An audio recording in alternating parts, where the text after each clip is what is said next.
자, 오늘 오후에 다 같이 읽으실 성경 말씀은 구약 성경 미카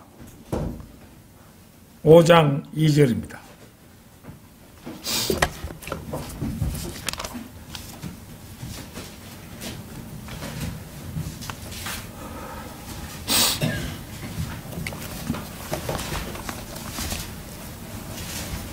구약 성경 미카 5장 2절 말씀 다 찾으신 줄 알고 받들어 읽겠습니다. 그러나 너 베들레헴 에프라타야, 네가 비록 유다의 수천 가운데서 작을지라도 이스라엘을 통치할 자가 너로부터 내게로 나오리라. 그의 나오심은 예로부터요 영원부터였느니라. 자, 이 시간에는 자신의 모든 것을 예언하신 예수 그리스도, 자신의 모든 것을 예언하신 예수 그리스도, 이런 제목으로 말씀드리겠습니다. 오늘의 본문 말씀은 예수 그리스도의 출생 장소에 관련된 위대한 예언입니다. 이 말씀은 우주 전체의 역사에서 자신이 출생하기 전에 자신이 출생할 장소를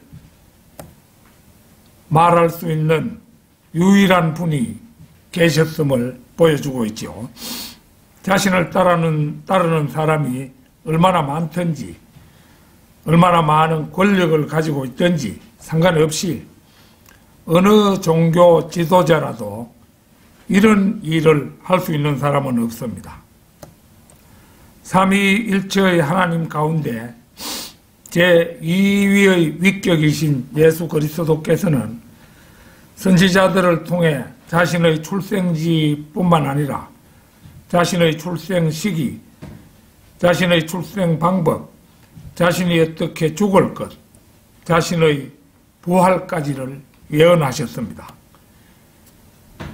현재 세계 인구를 약 80억 명으로 잡을 경우, 사실은 뭐 한 79억, 인터넷에 검색을 해보니까 79억 몇천만인데, 지금쯤은 또 상당히 불어나서 거의 80억이 다 되어 간다고 봅니다.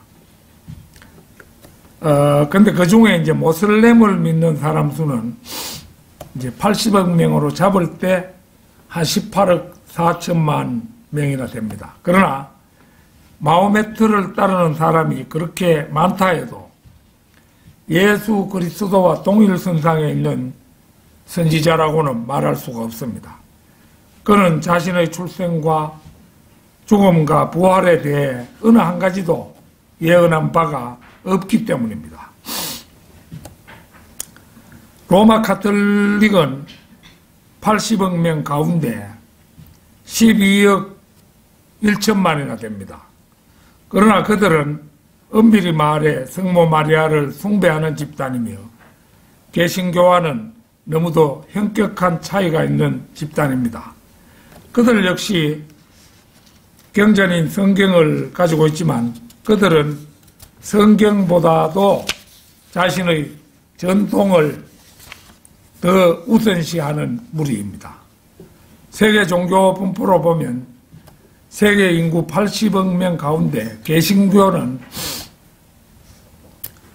9억 1천만 정도 됩니다. 바른 성경을 가지고 성경대로 믿는 바이블 빌리버는 전 세계적으로 얼마나 될지는 정확히 말씀드리기가 힘듭니다만은 우리나라 개신교 인구 1천만 안팎 가운데 바이블 빌리버는 고작 5천 명 안팎이라고 볼 때, 이거는 이제 성경 침례교회들하고 또 정동수 교회라든가 이런 것까지 다 감안해서 보태볼 때 바이블 빌리버는 한 5천 명 안팎, 이렇게 볼 때 우리나라 기독교 인구 2,000명당 겨우 1명꼴입니다. 이런 비율이라면 전 세계적으로도 바이블 빌리버는 그리 많지는 않을 것이라 추정됩니다. 성경에서 예수 그리스도의 초림에 대한 예언은 45가지나 됩니다. 이 예언들은 그리스도께서 탄생하시기 1500년 전부터 400년 전까지 성경의 여러 책에서 발견됩니다. 한 사람에게 45가지의 예언이 모두 들어맞을 가능성은 10의 157승분의 1에 해당된다고 합니다. 이는 통계학을 근거로 계산한 과학적인 산술 결과입니다. 10의 157승분의 1이라 이 말은 이 10의 동그라미가 157개나 되는 그 숫자 분의 1이라는 겁니다. 그러니까 그런 일은 일어날 수 없는 일이죠, 실제는. 그런데 예수님은 그 어려운 일이 이루어져서 이 세상에 오신 분이라는 그 말입니다. 그래서 어떤 사람이 태어나기 전에 그 사람에 대해 45가지를 예언하였고, 그 예언이 즉 어디에서 태어날 것이고 어디에서 죽을 것이며 언제 죽을 것이고 어떤 방법으로 죽을 것이며 승리하여 입성하는 때와 장소, 또한 죽기 전에 어떻게 다루어질 것인지, 또 말하기 전에 어떤 말을 인용할 것인지 등에 관해 모두 사실로 일어날 가능성은 유기물이 무기물로 바뀔 가능성보다 훨씬 어렵고 낮습니다. 성경에서만큼 사실에 입각하여 단백질, 핵산, 효소 등의 물질적 유전암호 등과 결합하여 생명체로 될 수 있는 가능성은 5억분의 1 정도 된다고 합니다. 그럼에도 네로라 하는 학자들은 10의 157승분의 1의 가능성이 이루어진 성경의 권위는 거부하고 겨우 5억분의 1 정도밖에 안 되는 그 진화론을 잘 믿고 있죠. 현재 우리가 알고 있는 우주에 존재하는 전자의 수는 10의 157승계를 넘지 못합니다. 한 변의 길이가 1천억 마일 되는 입방체 안에 들어있는 전자의 수는 10의 62승밖에 안 된다고 합니다.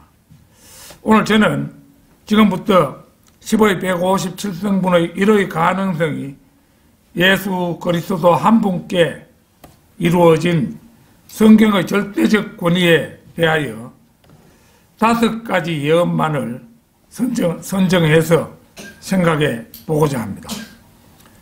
자신의 모든 것을 예언하신 예수 그리스도. 첫째는 오늘 본문 말씀에 나온 그대로 그분의 출생 장소에 대한 예언입니다. 자, 미카 5장 2절. 그러나 너 베들레헴 에프라타야, 네가 비록 유다의 수천 가운데서 작을지라도 이스라엘을 통치할 자가 너로부터 내게로 나오리라. 그의 나오심은 예로부터요 영원부터였느니라. 이 말씀에서 이스라엘을 통치할 자는 예수 그리스도가 틀림없지만 이것은 초림과 재림에 함께 해당하는 예언입니다.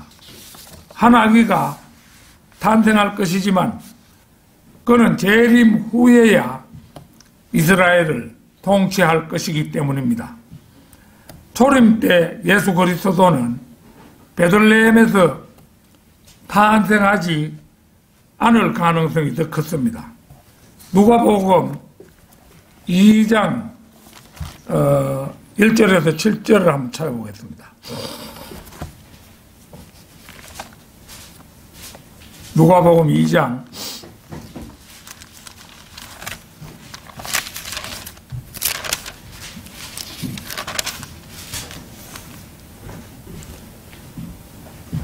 1절에서 7절입니다.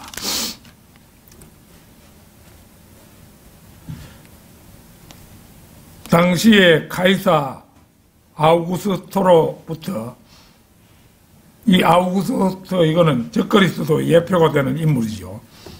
한 칙령이 내려 온 세상이 조세 등록을 하게 되었는데, 이 조세 등록은 쿠레뇨가 시리아의 총독이었을 때 처음 실시된 것이었더라.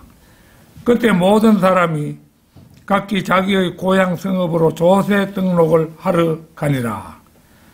요셉도 갈릴리 나사렛 성읍에서 유대 다윗의 성읍, 즉 베들레헴이라는 곳으로 가니, 이는 그가 다윗 가문의 계열이기 때문이더라. 그가 자기의 정혼한 아내 마리아와 함께 조세 등록을 하러 갔는데, 그녀는 아이로 인하여 배가 불렀더라. 그들이 그곳에 있는 동안 날이 차서 그녀가 해산하게 되었더라.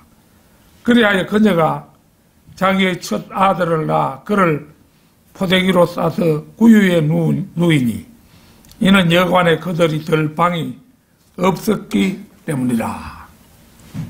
보는 것처럼 요셉은 갈릴리 나사렛 성읍에 살았습니다.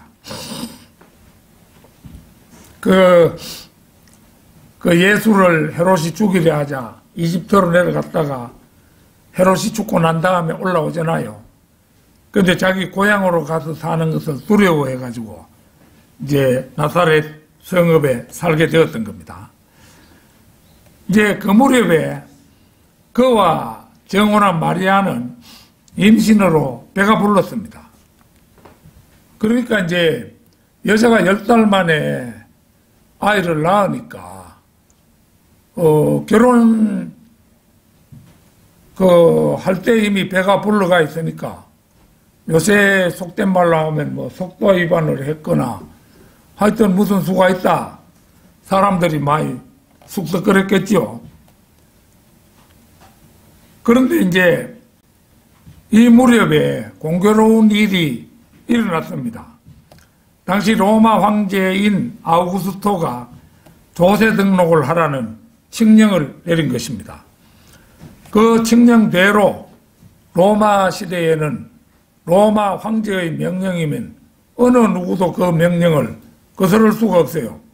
그러니까 이제 요셉도 마리아를 데리고 본적지인 베들레헴으로 조세 등록을 하기 위해서 이제 이동을 했고, 다른 하나는 마리아의 몸의 생리적인 면도 하나님께서는 세밀히 조절을 하셔서 그날 그 시에 정확히 상기가 있도록 하셨던 것입니다. 그리고 바로 그곳에서 아기를 낳음으로 해서 극적으로 미카 5장 2절의 예언이 이루어졌던 것입니다. 사람이 보기에는 마리아의 배가 불러왔지만 칙령이 내리지 않는 한은 이 예언은 이 미카 5장의 이 예언은 이루어질 가능성은 거의 없었습니다. 그러나 이 예언은 자로 잰 것처럼 정확히 이루어졌습니다. 역사를 이루어 가시는 전능하신 하나님께서 로마 제국과 마리아의 몸 상태와 상기에 개입하셨던 겁니다. 저는 이 설교를 작성하는 중에 우리 집의 막내 아들인 서림이 형제가 태어나던 날이 생각났습니다. 그날 오전에 아침 일찍 이제 집사람이 상기가 있어서 우리가 새들어 사는 주인집 아들에게 차로 병원까지 좀 태워달라고 부탁을 했습니다. 그런데 그 무렵 하수구를 만든다고 골목마다 길을 파헤쳐 놓아서 가다가 그 주인집 아들이 타는 차가 트럭이었는데 트럭 바퀴가 빠졌어요. 그 아들하고 내하고 제법 힘께나 쓰는 장정들인데 도저히 바퀴를 뭐 어떻게 뺄 수가 없어요. 그래가지고 이제 차에서 내려서 걸어서 이제 도로가로, 큰 도로가로 나가려고 거기 가서 이제 택시 타면 되겠다 싶어가지고 이동하는 중인데 집사람이 아기가 나온다고 비명을 질렀습니다. 살펴보니 마침 아는 사람 집이 곁에 있었습니다. 그 염치 불고 들어가서 사정을 했더니만 그 집 아들 부부가 생활하는 방을 급하게 치워서 내주어서 그 방으로 들어갔습니다. 조금 후에 집사람이 또 괜찮아졌다 해서 다시 병원으로 이제 가려고 저는 급하게 이제 택시를 잡으려 가서 택시를 잡아가지고 그곳으로 왔습니다. 그래 이제 제 차 병원으로 가려고 나서는 참인데 다시 아기가 나온다고 막 비명을 질러댔습니다. 하는 수 없이 기본 요금을 주고 택시를 돌려보내고 돌아서니까 벌써 제 귀에 아기 울음소리가 들렸습니다. 아기가 뱃속에서 나오는 일은 그처럼 느닷없고 예측할 수 없으며 불가항력적인 것입니다. 그게 운명적이라는 거죠. 그래서 이제 일반 민간에서 사주를 본다 이럴 때 사주가 뭐 팔자라는 뜻이잖아요. 팔자는 운명이고 팔자가 뭡니까? 태어난 해가 12간지로 두자가 되지요. 태어난 달 12간지로 또 두자가 있습니다. 태어난 날 12간지로 두자가 있습니다. 태어난 시도 두자가 있습니다. 이렇게 네 가지의 글자를 곱하면은 248이잖아요. 그러면 8글자가 되는 겁니다. 그러니까 이제 사주 팔자를 본다 이래가 민간에서 점쟁이한테 뭐 보고 할 때 거기에 빠짐없이 들어가는 것이 그 사람이 태어난 시라는 거예요. 시. 그래서 저는 그 일을 생각할 때마다 사람이 어느 시간에 태어나는 것 그거 운명적이다. 그거 누가 아무도 막을 수가 없잖아요. 자신의 모든 것을 예언하신 예수 그리스도. 둘째는 예수 그리스도의 출생 시기입니다. 다니엘 9장 25절 26절 찾겠습니다. 다니엘 9장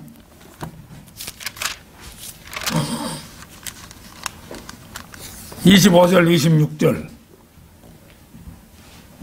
그러므로 알고 깨달으라. 예루살렘을 복원하고 건축하라는 그 명령이 나오는 때부터 메시아 통치자까지 7주와 62주가 될 것이요 그 거리와 그 성벽이 재건되리니 곧 고난스런 때들이라. 62주 후에는 메시아가 끊어질 것이나 자신을 위해서가 아니요 또 장차올 그 통치자의 백성이 도성과 성소를 파괴하리니 그 끝은 홍수로 뒤덮일 것이요 그 전쟁의 끝에는 황폐함이 정해졌느니라. 여기에서 예루살렘을 복원하고 건축하라는 그 명령이 나오는 때는 성전 건축과는 달리 예루살렘을 재건하라는 칙령은 BC 445년 3월 14일 페르시아 왕 아탁세르세스 롱기마누스 제20년에 내려집니다. 7주와 62주를 합하면 69주가 되고 1주를 1년으로 계산하면 7 곱하기 69는 이제 483년이 된다는 겁니다. 여기서 69주의 종료 시점은 예수님께서 종려주일에 예루살렘으로 승리의 입성을 하셨던 AD 30년 4월 2일이었다는 결론에 도달합니다. 그러나 69주가 과연 출발 시점과 종료 시점의 두 날짜 사이에 걸친 483년이라는 시간적 간격에 정확하게 일치하는지 여부를 조사해 볼 필요가 있습니다. 그러나 여기에도 1년을 365일로 하는 양력, 1년을 360일로 하는 유대력, 1년을 354일로 하는 윤년을 두는 음력이 있어서 어느 것이 성경이 말하는 예언에 근접하는지는 매우 복잡한 계산을 거쳐야 합니다.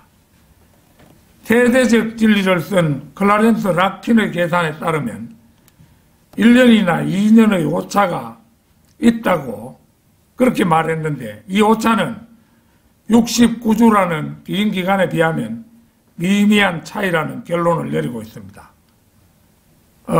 우리의 큰 스승되는 럭커만 목사님도 이 견해에 동조하고 있습니다.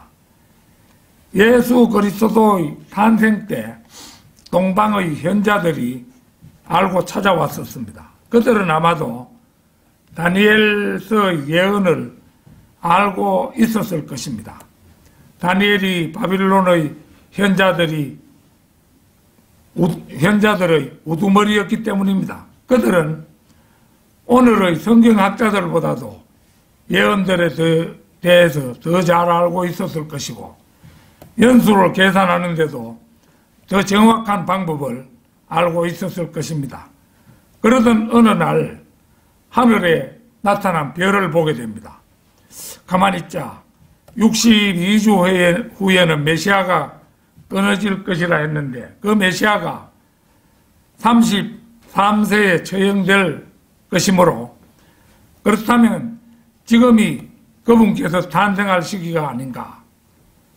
69주 곧 483년에서 33년을 빼고 나서 하늘에 나타난 별을 보면서 그 동방의 현자들은 자신들의 무릎을 탁 쳤을 것입니다.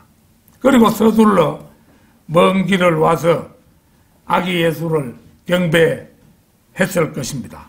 실로 성경이 예수 그리스도의 출생 시기까지를 미리 예언하고 있으면 정녕 놀라운 일이 아닐 수가 없습니다. 자신의 모든 것을 예언하신 예수 그리스도, 셋째는 예수 그리스도의 출생 방법입니다. 이사야 7장 14절을 찾겠습니다. 이사야 7장 14절입니다.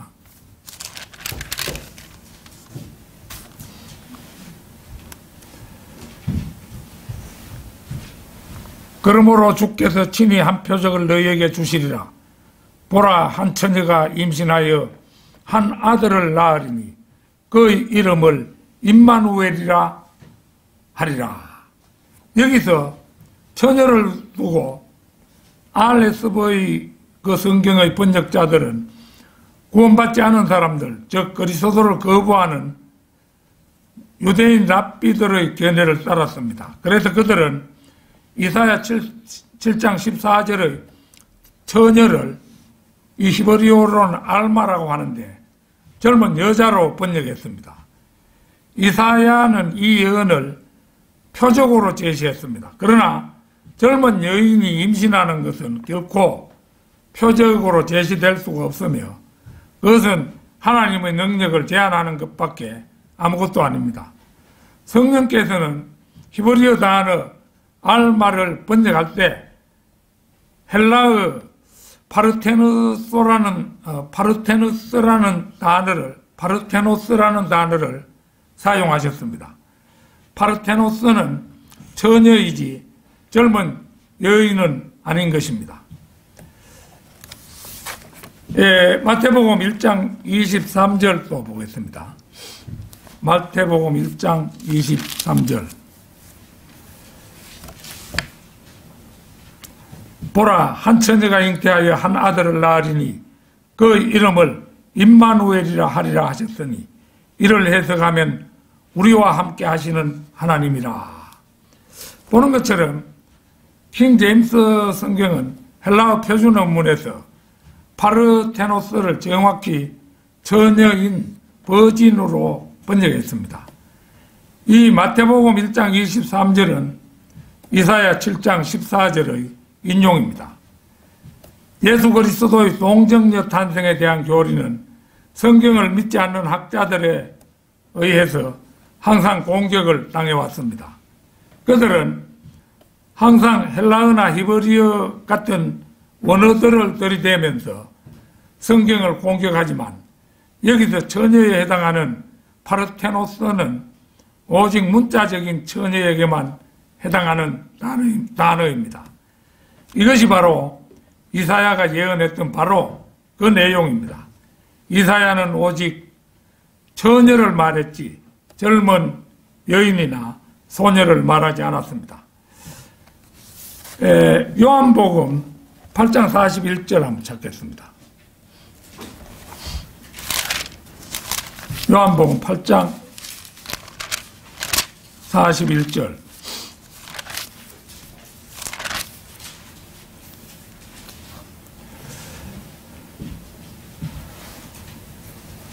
너희는 너희 아비의 일들을 행하는도다라고 하시더라. 그때 그들이 주께 말하기를 우리는 음행을 통하여 나지 아니하였으며 우리에게는 한 분 아버지가 계시니 곧 하나님이시라고 하니. 여기에서 그때 그들이 주께 말하기를 우리는 음행을 통하여 나지 아니하였으며 라는 요 대목은 예수 그리스도께 인신공격을 하는 장면입니다. 이제 그들도 알고 있었어요.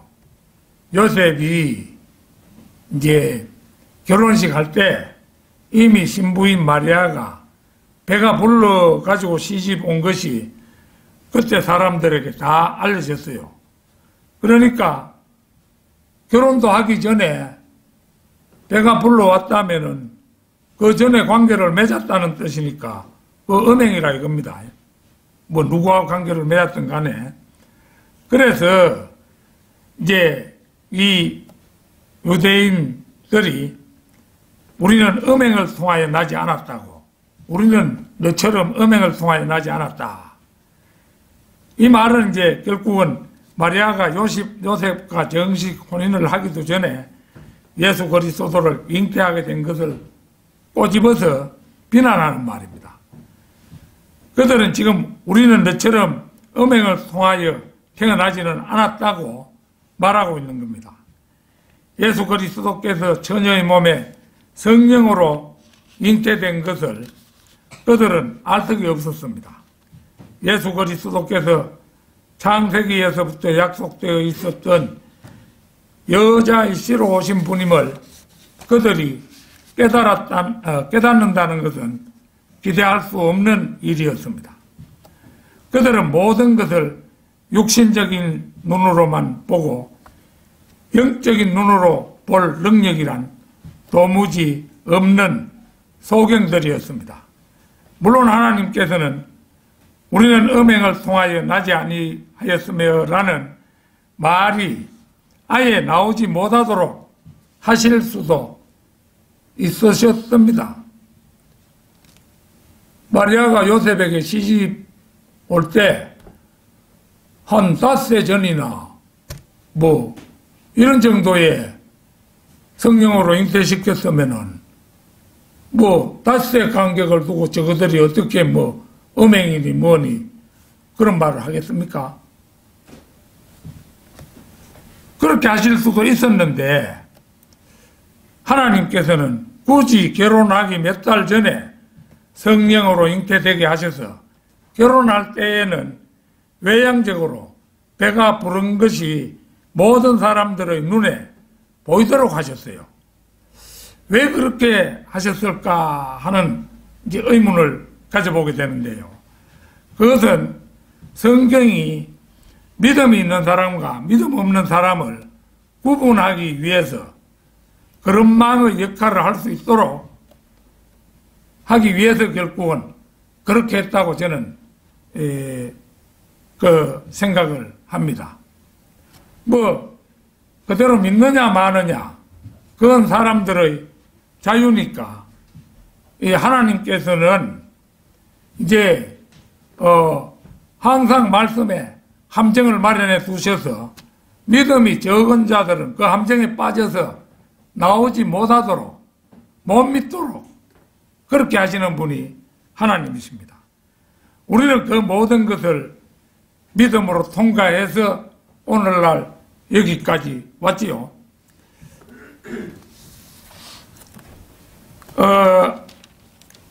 누가복음 1장 27절 보겠습니다.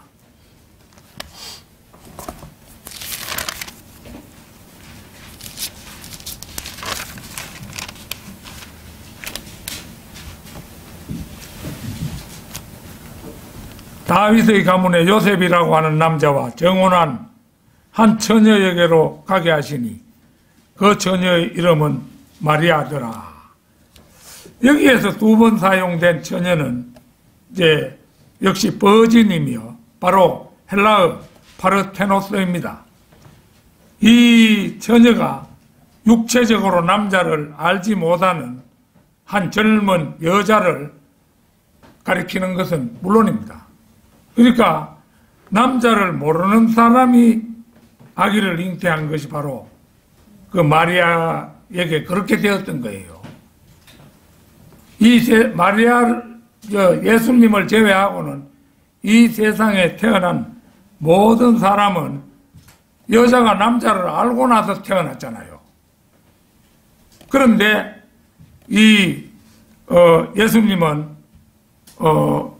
그런 모든 사람과는 출생이 다른 것이죠. 성령으로 잉태되어서 태어났기 때문에 자신의 모든 것을 예언하신 예수 그리스도, 넷째는 예수 그리스도의 죽음에 대한 자세한 예언입니다. 이사야 53장 찾겠습니다. 이사야 53장.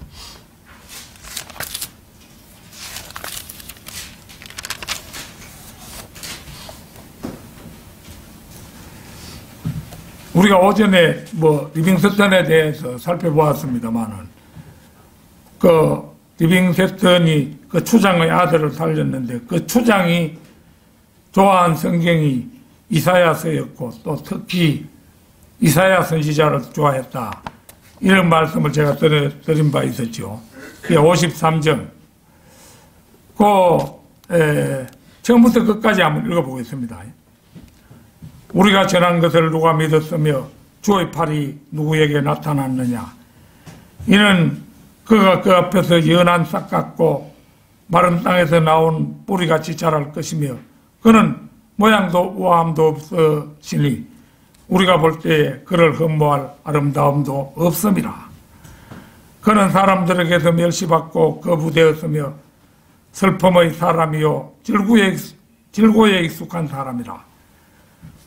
우리가 우리의 얼굴을 그로부터 숨긴 것 같이 그는 멸시를 받았고 우리는 그를 존중하지 아니하였도다.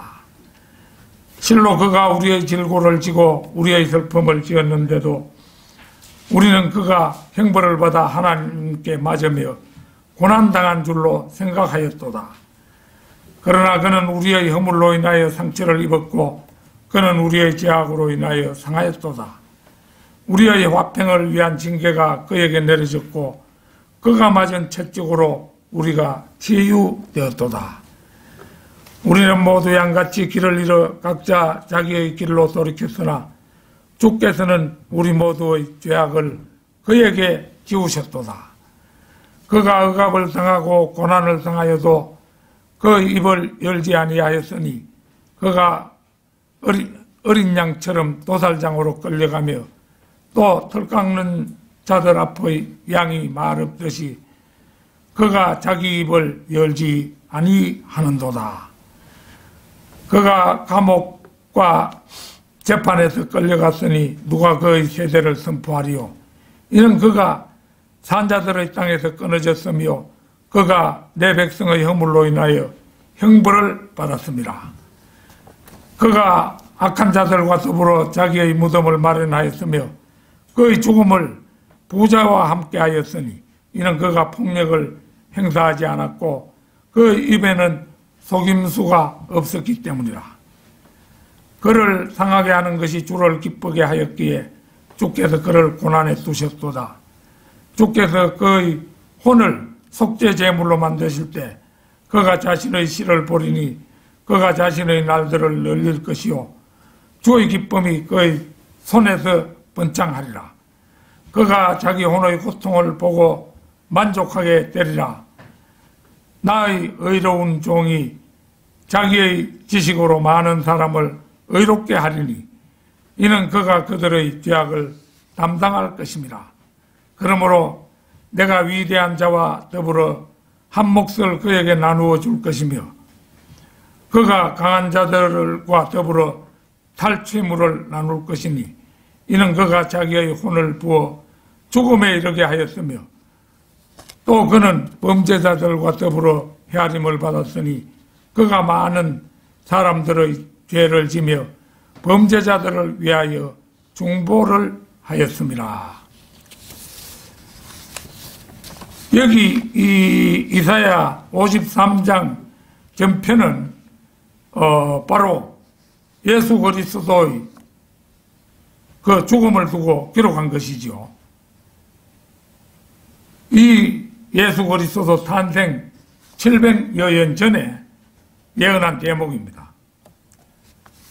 예수님의 그 죽음에 대해서는 뭐 몇 곳 더 찾아보겠습니다. 시편 22편 18절입니다. 시편 22편 18절.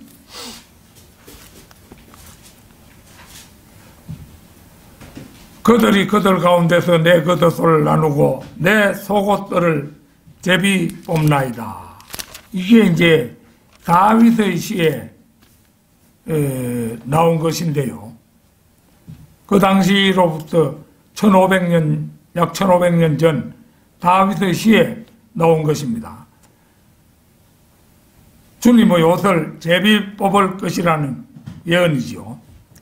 또 시편 69편 21절 보겠습니다. 시편 69편 21절. 그들이 또 썰개즙을 나와 나의 음식물로 내게 주었으며 내 갈증의 나로 식초를 마시도록 주었나이다. 이건 예수님께서 십자가상에서 고통 중에 있을 때 썰개즙과 식초가 주어질 것이라는 그 예언이죠. 그 다음에 앞으로 돌아가서 시편 34편 한번 보겠습니다. 34편 20절입니다.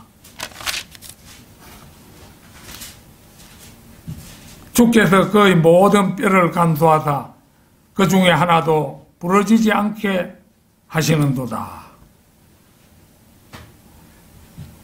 이 구절은 십자가 처형 후에도 주님의 뼈가 꺾이지 않으리라는 예언입니다. 이런 예언들은 한치 어그러짐이 없이 이루어졌습니다. 자, 시편 22편으로 되돌아가세요.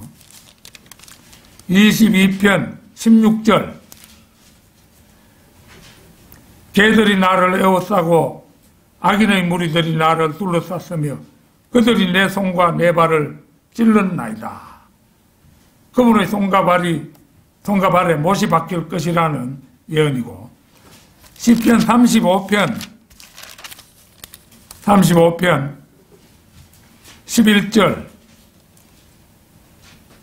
거짓 정인들이 일어나서 내가 알지도 못하는 일들을 힐문하였으며, 그분 자신이 거짓 정인들에 의해 모함받는 것을 보여주는 예언입니다. 사실이라면 예수님이 모를 리가 없죠. 거짓말을 하니까 모르는 거죠. 그 다음에 이사야 50장 6절 한번 찾겠습니다. 이사야 50장 6절.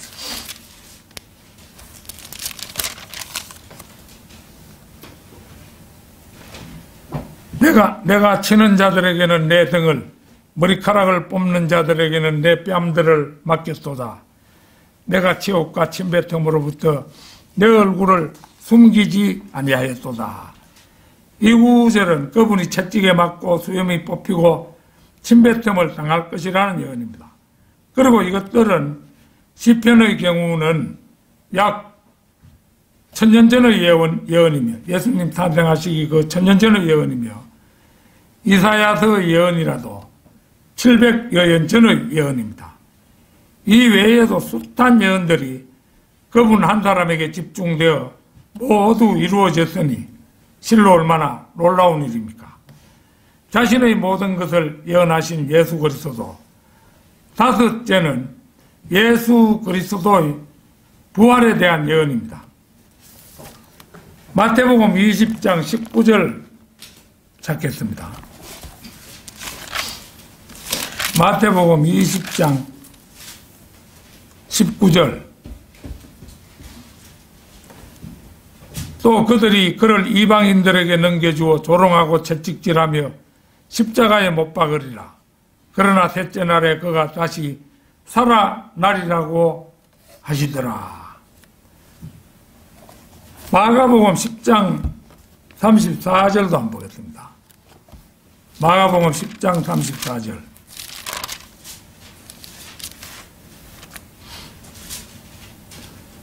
그들은 그를 조롱하고 채찍질하며 침을 뱉고 죽이리라. 그러나 셋째 날에 그가 다시 살아나리라고 하시더라. 또 누가복음 18장 33절도 한번 보겠습니다. 누가복음 18장 33절.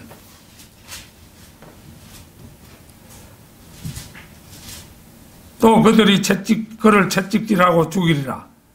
그러나 셋째 날에 그가 다시 살아나리라고 하시니라. 이 모두는 주님께서 자신이 다시 부활하실 것을 말씀하신 구절들입니다. 이 언대로 그분은 장사한 지 사흘 만에 부활하셨습니다.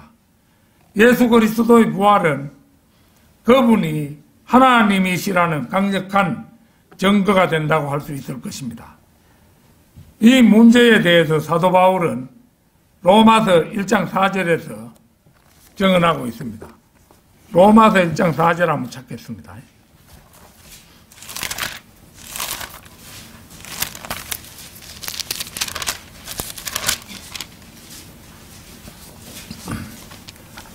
거룩의 영으로는 죽은 자들로부터 부활하여 능력으로 하나님의 아들로 선포되셨으니, 이 말씀은 예수 그리스도의 부활은 그분이 하나님의 아들이심을 나타냅니다. 만약 예수 그리스도께서 거짓말쟁이였거나 사기꾼이었거나 슈퍼맨이었다 하더라도 그가 하나님의 아들이 아니었다면 하나님께서는 그를 죽은 자들로부터 일으키시지 않고 마지막 심판 때까지 지옥에 가두어 두었다가 불못에 던져 버리셨을 것입니다. 목격자들의 증언은 그것을 반대하는 증거가 제시되기 전에는 신뢰할 만한 증거로 받아들여집니다. 오늘날의 성도들보다 훨씬 더 높은 도덕성을 지닌 500여 명의 성경대로 믿는 성도들이 예수 그리스도께서 죽은 자들로부터 다시 살아나신 후에 음식을 드시고 말씀을 하시며 걸어 다니셨고 한 달이 넘도록 사람들과 교제를 나누셨다고 성경은 증언을 하고 있습니다. 현대인들은 자신들이 과학문명 시대에 살고 있다는 사실 하나만으로 옛날 사람들보다 똑똑하고 현명하다고 생각하는 경향이 있습니다. 신라시대나 고려시대 사람들이라고 해서 현재 우리가 생각하고 있는 것들을 생각하지 못할 것이라는 추측은 전혀 사실이 아닙니다. 신라시대 사람들이라도 현재의 우리와 비교해서 과학적인 사실에 좀 어두울 뿐 모든 면에서 우리와 거의 대등하다는 사실을 잊어서는 안 됩니다. 실제로 사상면에서 신라시대 사람이나 고려시대 사람들의 사상을 연구하는 사람들이 좀 많습니까? 공자는 기원전 551년에서 479년 상간을 살았던 사람입니다. 그런데도 현재 공자의 사상을 연구해서 밥을 먹고 사는 사람이 어찌 수백 명 뿐이겠습니까? 우리나라에도 보면은 옛날 신라 때에 원효라는 중이 있었다고 하죠. 원효라는 중의 아들이 누굽니까? 설총이라고 있죠. 원효의 성이 설가였어요. 그래가지고 요석공주와의 사이에 설총이라는 인재를 낳았잖아요. 그런데 지금 불교 믿는 사람들 가운데 대학 교수라는 사람들도 원효 사상을 연구한다고 해가지고 대단히 많은 원효의 저서에 무슨 그 책이 있지요, 저서가. 나 기억을 못 합니다만은. 그걸 연구하는 사람들이 한둘이 아니에요. 만일에 옛날 사람이 미개하다면은 그런 연구를 뭐한대 합니까?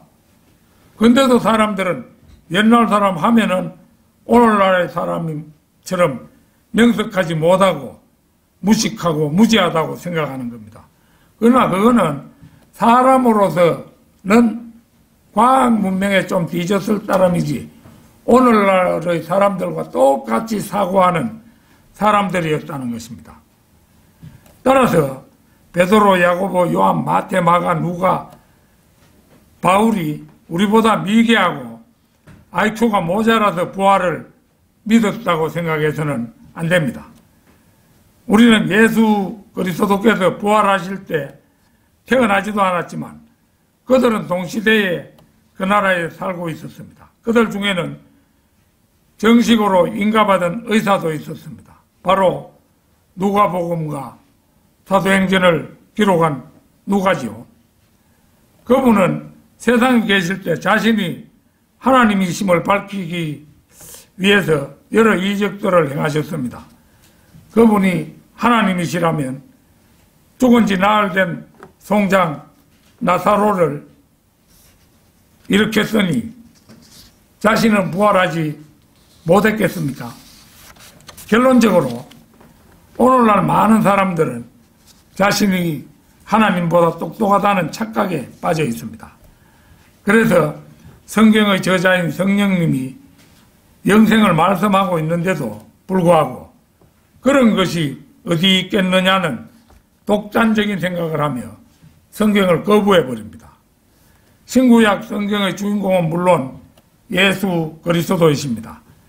생명체가 저절로 생겨날 확률은 겨우 5억분의 1 정도밖에 안 되는데 사람들은 이 어림없는 확률의 진화론은 과학적 사실로 믿습니다.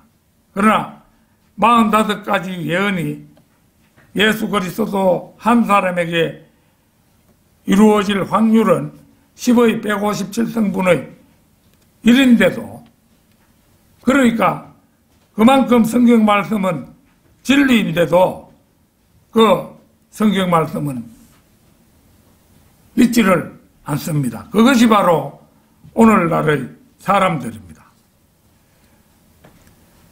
그러나 우리가 생각해 볼 때 10의 157승분의 1을 성취시킨 예수님을 기록한 말씀이기에 우리는 믿지 않을래야 믿지 않을 수가 없습니다. 그리고 그분이 하신 말씀도 다 진리임을 우리는 믿을 수밖에 없습니다. 요한복음 17장 3절 찾겠습니다. 요한복음 17장 3절.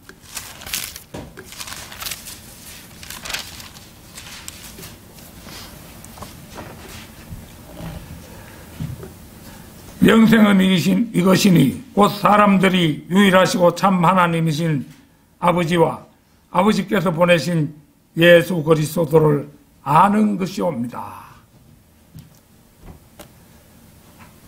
영생이 뭐냐? 참 하나님이신 아버지와 아버지께서 보내신 예수 그리스도를 아는 것, 그게 바로 영생이라고 말씀하고 있죠. 이 말씀 영원 불변의 그러한 진리입니다. 우리는 바로 이 말씀을 믿고 여기까지 왔습니다. 그래서 우리는 가능한 한 사람이라도 이 진리를 사람들에게 전해서 한 사람이라도 지옥 가지 않도록 할 수 있는 저희 모두가 되기를 소망합니다. 다 같이 기도드리겠습니다.